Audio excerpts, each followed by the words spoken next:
This content presents World War II historical events for educational purposes only, based on documented records to honor those who served and provide historical insight. This does not glorify violence, promote hatred, or spread misinformation. Viewer discretion advised. The morning I enlisted was the same morning I stopped being myself. I remember standing in that recruitment office, my hands trembling as I held the pen, knowing that once I signed my name, I would become something else entirely. I was just another body, another soldier, in an endless sea of uniforms that stretched across continents I'd never even heard of before the war. The officer behind the desk didn't look at me. He never did. We were all the same to them. Numbers, replacements for those who didn't come back. I thought about my mother's face when I told her, the way her eyes filled with the resignation that only mothers who'd lived through wars could hold. She didn't cry. That somehow made it worse. That's when I first heard about Audie Murphy, a young kid from Texas, they said, already making a name for himself. He was just 18 years old, impossibly young, even for those times when boyhood was cut short by bullets and blood. We passed around stories like cigarettes in the barracks, tales of his impossible bravery, his quick reflexes, the way he seemed to have a soldier's wisdom that no teenager should possess. I was fascinated and terrified in equal measure, because I knew I could never be like him. I was terrified of dying, and that fear clung to me like a second skin I could unshed no matter how hard I tried. The training was brutal in a way that seems almost deliberate, as if they were trying to break us down to nothing before building us back up into the machines they needed. We marched for hours under the scorching sun, our feet blistering and bleeding inside our boots, our throats parched and our spirits lower than they'd ever been. The drill sergeant screamed at us about glory and honor, but all I could think about was the stories I'd heard about soldiers who'd been torn apart by shrapnel, whose last thoughts were probably of their loved ones far away. Audie Murphy seemed immune to this fear somehow. He excelled at everything they threw at him, his small frame belying an almost supernatural strength. I wondered if I was even capable of being brave. I was terrified of being branded a coward, more terrified of that than of death itself, which seems absurd now when I think back on it. But that is what war does to you. It makes you value your reputation and your honor above your own life, above logic and reason and everything you knew before the world went mad. Audie Murphy had already proven himself 10 times over, and I was still struggling to load my rifle fast enough to satisfy my sergeants. In the quiet moments before sleep, I prayed to a God I wasn't sure I believed in anymore, asking him to make me brave, to make me capable of being half the soldier that Murphy seemed to be effortlessly. The weeks turned into months, and slowly something changed in me. I stopped thinking of myself as invulnerable. I accepted that I might not come back, and strangely, that acceptance brought a kind of peace. I watched Audie Murphy receive commendation after commendation, his name whispered with something close to reverence among the troops. He wasn't just another soldier anymore.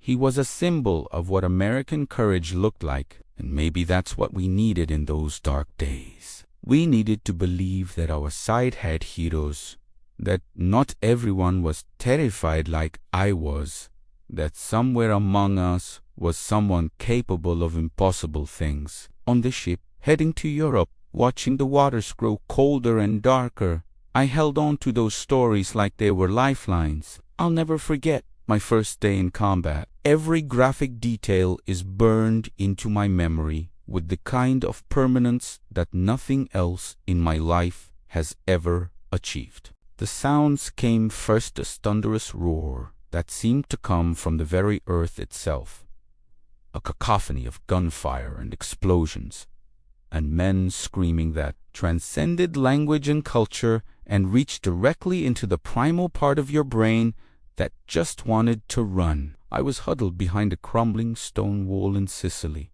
my rifle shaking in my hands, and I was so terrified that I thought I might lose control of my bladder right there in front of everyone. Around me, soldiers were moving with purpose and training, and I was paralyzed by fear, my mind spinning with the reality that people around me were actually dying. Audie Murphy was somewhere in this chaos, and somehow knowing that made me feel slightly less alone. The word spread like wildfire through our ranks before we even fully established our position.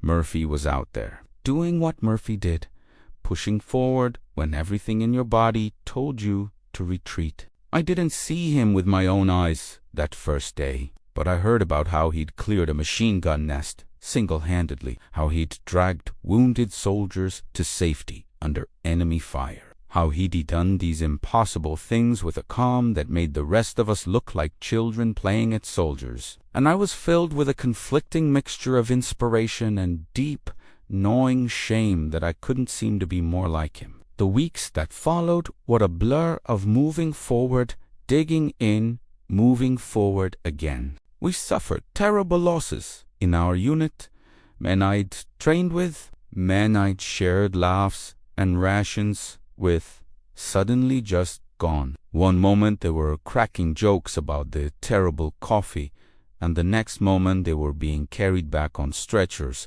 or worse, not being carried back at all. The weight of survivor's guilt began to settle on my shoulders, and I found myself constantly questioning why I was still alive when so many better men had fallen. I learned to shoot without thinking about it, learned to follow orders without hesitation, learned to numb myself to the horror of what was happening around me every single day. The stories about Murphy continued to grow almost mythical in proportion. He was awarded his first decoration for valor, and the way his name was spoken changed. Where before it had been admiration, now there was something else, a kind of reverence mixed with the understanding that we were watching something extraordinary unfold before our eyes. I pushed myself harder, tried to be more courageous, tried to live up to some standard that I felt we were all being measured against. But it was like trying to become someone else entirely,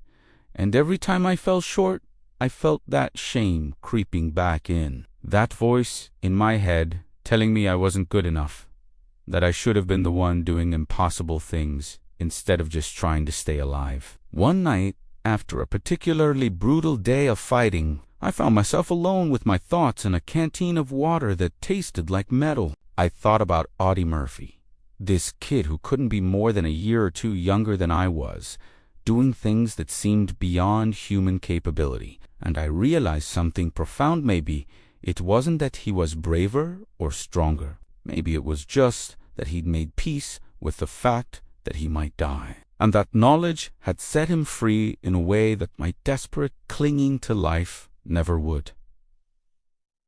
That night, something shifted in me. I stopped trying to be like Murphy and started trying to just be good enough to make it through the next day, to keep my unit alive, to do my job. And maybe, I thought, that would be enough. By the time the winter of 1943 rolled around, I'd been promoted to a rank that I didn't feel I deserved. A position of leadership that meant men looked to me for direction when I was still terrified most of the time. The cold was unlike anything I'd ever experienced, a bone-deep chill that seemed to freeze not just your body, but your very will to live. Men were getting frostbite, succumbing to the elements, falling to enemy fire in equal measure. We were exhausted in a way that sleep could never repair, hungry in a way that occasional rations could never satisfy. And through it all, Audie Murphy was still out there, still doing impossible things, still making the rest of us look like we weren't trying hard enough. I had the responsibility of keeping men alive,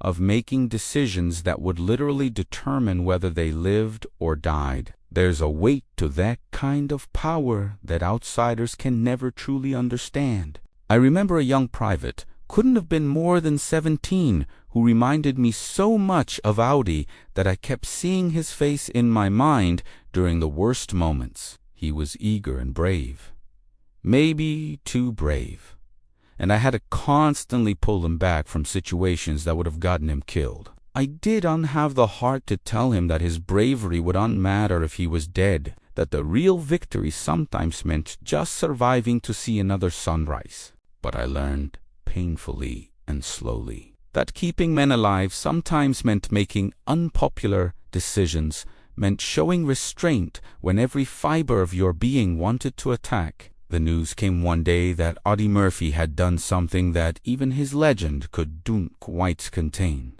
At the Battle of the Rapido River, as the story was told to us, he'd engaged an entire German counteroffensive almost single-handedly. He'd climbed onto a burning tank destroyer and used its machine gun to hold off attacking enemies for an hour, providing his unit with the cover they needed to withdraw. Men were killed around him. The tank was burning beneath him, and yet he stayed there, his body and will holding the line. When I heard that story, I wept. I'm not ashamed to admit that I wept like a child, overwhelmed by the magnitude of what one human being had done, and by my own inadequacy in comparison. It was around this time that I began to understand that Audie Murphy was unhuman in the traditional sense anymore. He'd transcended into something else, something that existed beyond the normal limits of fear and pain and exhaustion. I envied that transcendence. But I also grieved it, because I understood instinctively that no human being should ever have to go through what he'd gone through and still be standing. The price of his heroism was unjust written in the medals and commendations he received. It was etched into his soul in ways that no one would ever fully understand except for those of us who'd been there, who'd seen what war really did to a person's spirit. I tried to model my leadership on what I understood of Murphy's approach. I tried to be the kind of leader who would make the hard calls, who would protect his men while still pushing them to be better. But I was haunted by the knowledge that I would never reach his level of sacrifice that I would probably live to. See the end of this war, that I would get to go home and try to piece together some kind of normal life. And part of me felt guilty for that possibility, guilty for wanting to live, guilty for not being as selfless as the young man from Texas whose name was becoming legend. With every passing day, the monastery at Monte Cassino was a wound in the landscape, a symbol of everything that was wrong with this war. We'd fought for weeks to take that position, lost hundreds of men in the process, and every time I close my eyes, I can still see that mountain, that fortress, that place where so many of our brothers fell. The Germans had fortified it perfectly, using the terrain and their knowledge of warfare to maximum advantage. We threw ourselves against it like waves against rocks, and each time we were repelled, more of our men didn't come back.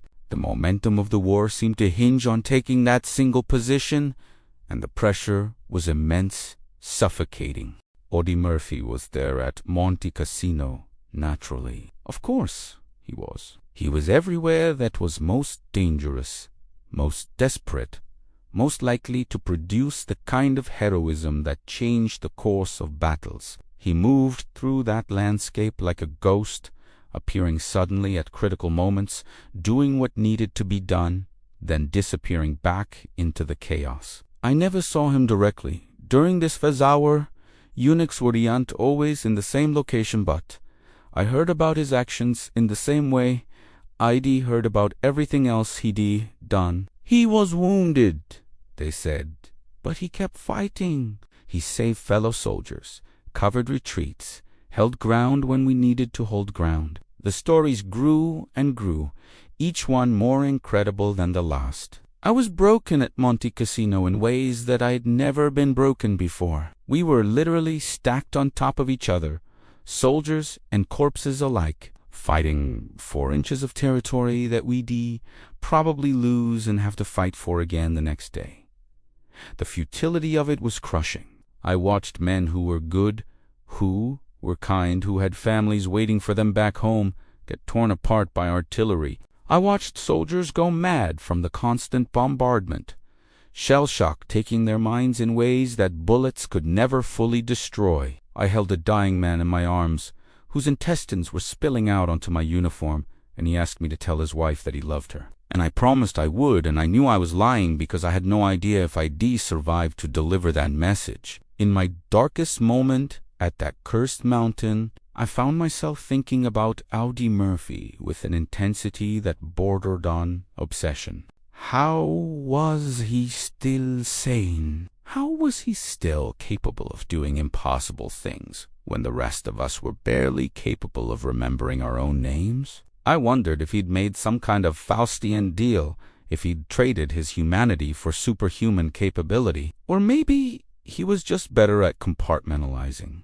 at shutting off the part of his mind that experienced fear and doubt and existential horror. Whatever the answer was, I knew I would never understand it, because I didn't have access to whatever made him different from the rest of us, mere mortals. The monastery finally fell, and we climbed into those ruins with a sense of victory that felt hollow and unsatisfying. We'd paid an incredibly high price for this ground, and I couldn't help but wonder if we were winning in any meaningful sense. Around me, soldiers sat in exhausted silence, staring at nothing. Some prayed, some wept, some just stared at the terrible beauty of the destruction around us, trying to process what they'd witnessed and survived. Somewhere in this army was Audie Murphy, probably getting patched up again, probably already preparing for the next impossible task. And I realized that heroes are unborn,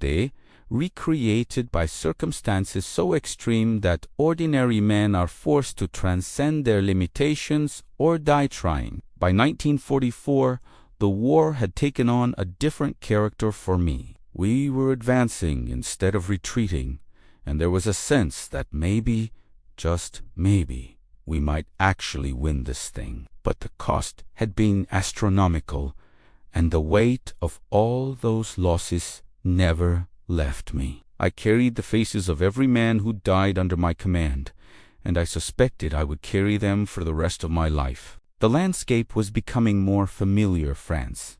The countryside, the remnants of civilization that had been torn apart by years of war. And everywhere we went, somehow, some way, the word about Audie Murphy seemed to reach us. The details had become almost biblical in their scope. He'd single-handedly destroyed multiple enemy positions. He'd led charges that should have been suicidal, but somehow worked. He'd demonstrated a tactical brilliance that was supposed to be reserved for generals and military but more than that, he'd done it while barely out of his teens, while still having the physical appearance of boyhood even though his eyes had aged 100 years. I sometimes wondered if the other men in his unit were jealous of his accomplishments, or if they were simply grateful to serve alongside someone so extraordinary. I suspected it was both, and I imagined that's a lonely position to occupy. I found myself becoming something different in this phase of the war. The fear hadn't gone away. It never really goes away, but I'd learned to function despite it, to make decisions calmly even when my hands were shaking. I'd learned that leadership meant sometimes ordering men into situations where they might die and living with the consequences of those decisions forever. I'd learned that courage isn't the absence of fear, but the decision to move forward despite it. And in a strange way, I think Audie Murphy's example, even though it was impossible to replicate, had helped teach me these lessons. He was the bar that we measured ourselves against, even knowing we'd never reach it. The stories of Murphy's continued heroism served a crucial psychological purpose for all of us. They proved that it was possible to be more than the circumstances demanded, to transcend the limitations that ordinary life placed on us. In the darkest moments, when it seemed like we were just going through the motions of dying slowly on a continent far from home, we had Audie Murphy as proof that human beings could be extraordinary. We might not be able to be like him, but knowing he existed, knowing that one of us had managed to achieve the impossible again and again, gave us hope that we too might survive, that we too might make it through. I was promoted again, given a company to lead, and the responsibility was crushing and exhilarating in equal measure. These were good men, men who deserved better than what this war had given them, men who would follow me into hell if I ordered them to. And that trust was sacred to me in a way that nothing else had ever been. I tried to lead like I imagined Audie Murphy would lead, with calculated bravery and genuine care for the lives of those under my command. We survived several intense engagements together, lost a few men who I still think about nearly every day, and I began to understand that surviving the war wasn't really the victory. The victory was keeping as many men alive as possible, protecting their futures, preserving what remained of their humanity. January 1945 brought with it a shocking revelation. Audie Murphy was being sent home. He'd been so repeatedly decorated, so consistently heroic, that the military decided they needed him back in America for recruitment and publicity purposes. The word spread through our ranks like a physical thing, and I felt it like a punch to the stomach. Our war hero, our living symbol of American courage and capability, was leaving us. I wasn't part of his direct unit, but somehow I felt his departure as a personal loss. It was like the light at the end of the tunnel was being extinguished. But before he left, the official recognition came. Audie Murphy was awarded the Medal of Honor, the highest military decoration in the United States, not for a single act of heroism, but for his extraordinary service throughout the entire campaign. And I realized something in that moment. He was no longer just a soldier. He'd become something greater and more terrible. He'd become an ideal, a symbol of American values that was more important than his own humanity. I wondered if he understood what was happening, if he realized that the cost of his heroism was going to be a lifetime of people looking at him and seeing something inhuman, something that had transcended ordinary morality and limitations. The ceremony where he received the recognition was conducted in the field, surrounded by his fellow soldiers. I managed to get close enough to see it, though he didn't know me, had never heard my name, would never know that I'd spent months of my life measured against his example. He looked so young, impossibly young, and there was something in his eyes that seemed broken. Even as they placed the medal around his neck, even as men cheered and applauded, I could see the weight of what he'd done, what it had cost him. He'd achieved something that would make him immortal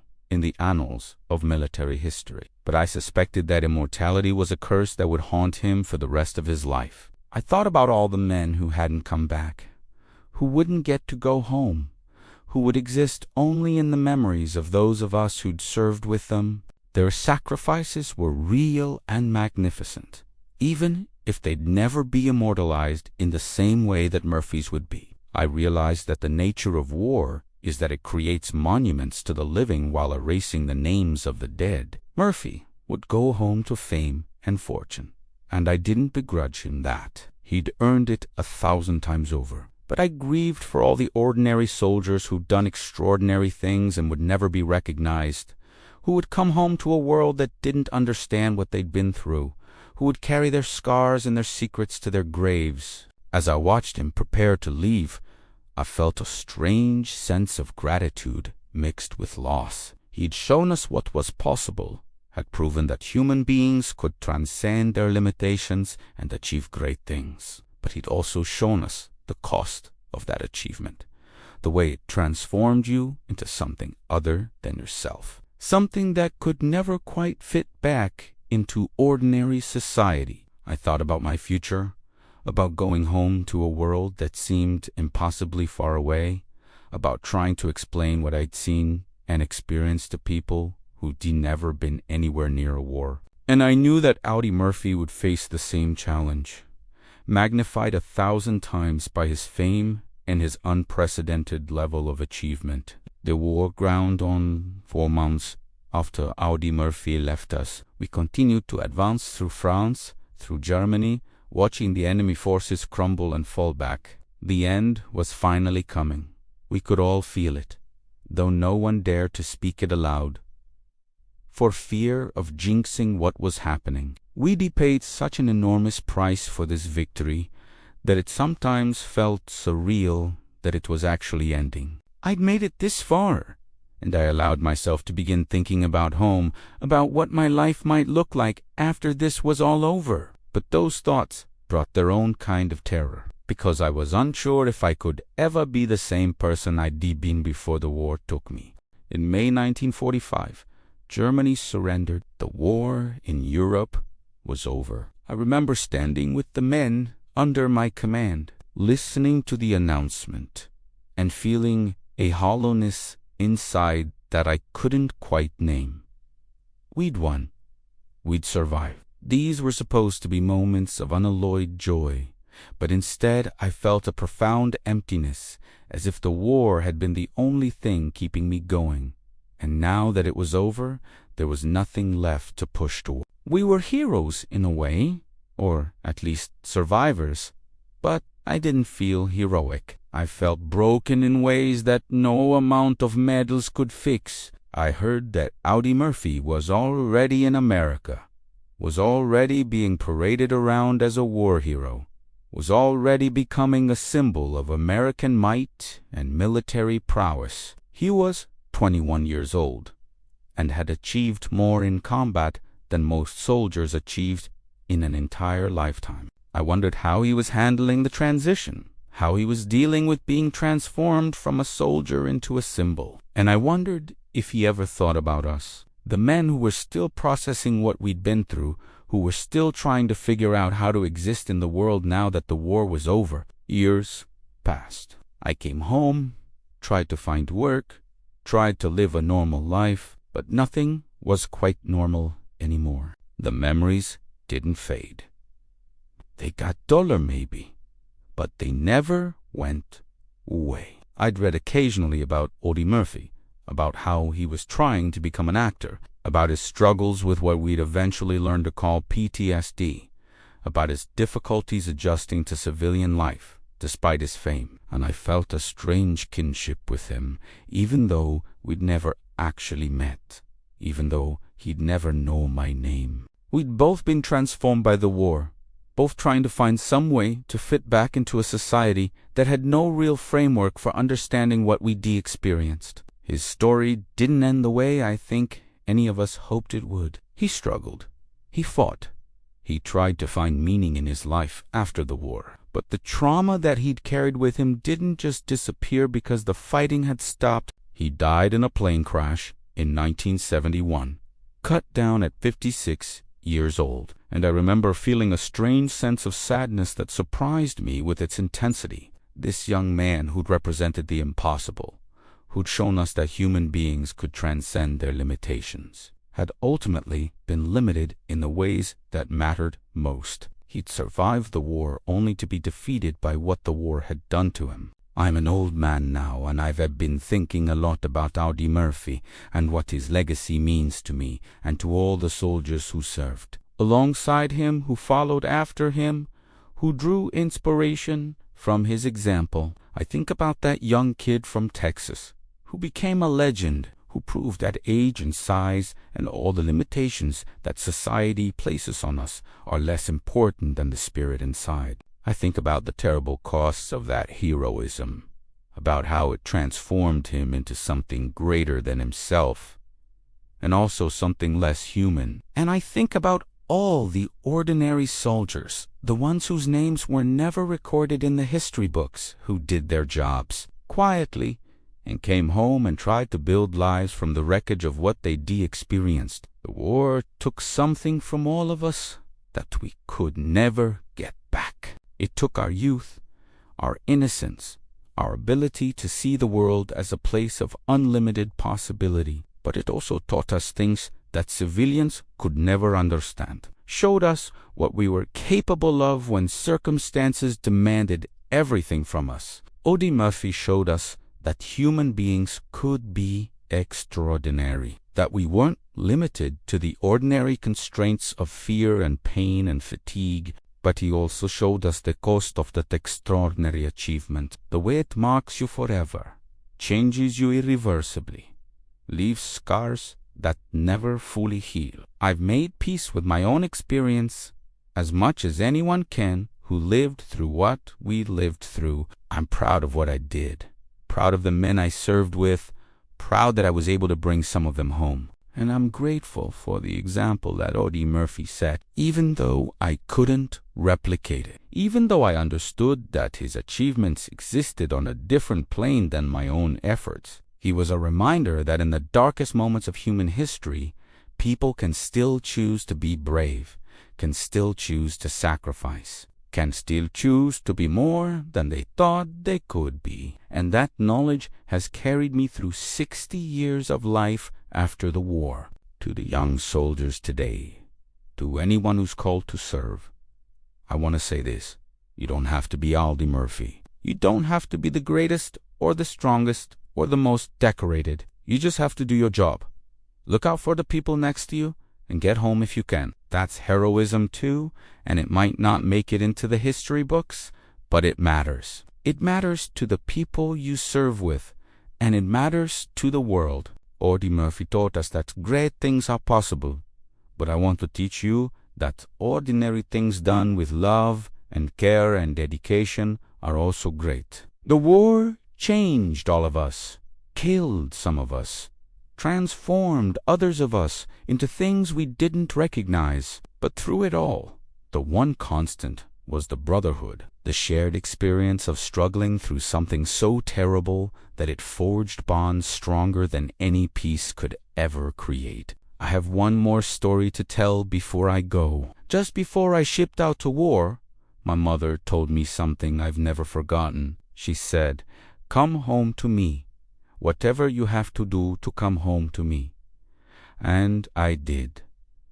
I came home, not as the same person who left, not as a hero like Audie Murphy, but I came home. And the extraordinary courage of Audie Murphy was part of what kept me going, kept me fighting, kept me believing that it was possible to make it through. For that, I'm grateful to him, even if he never knew who I was, even if I was just one anonymous soldier among millions. His legacy is one of sacrifice and transcendence, but also of the terrible human cost of war. And I hope that we remember that lesson, that we carry forward the understanding that heroism is real, but also that it costs something that we never quite get back. If you've served, if you've known war, if you carry within you the weight of extraordinary experiences, share your story. The world needs to hear from those who were there, who witnessed history, who lived through moments that changed the course of human events. Audie Murphy's story is important, but so is yours. So is mine. Don't let our stories disappear into the silence of history. Speak, remember, honor those who didn't come home, and keep alive the memory of what it meant to be there, to be a soldier, to be part of something greater than yourself. Your voice matters. Your story is a sacred trust, a responsibility to those who came before you and those who will come after. Don't let it be forgotten.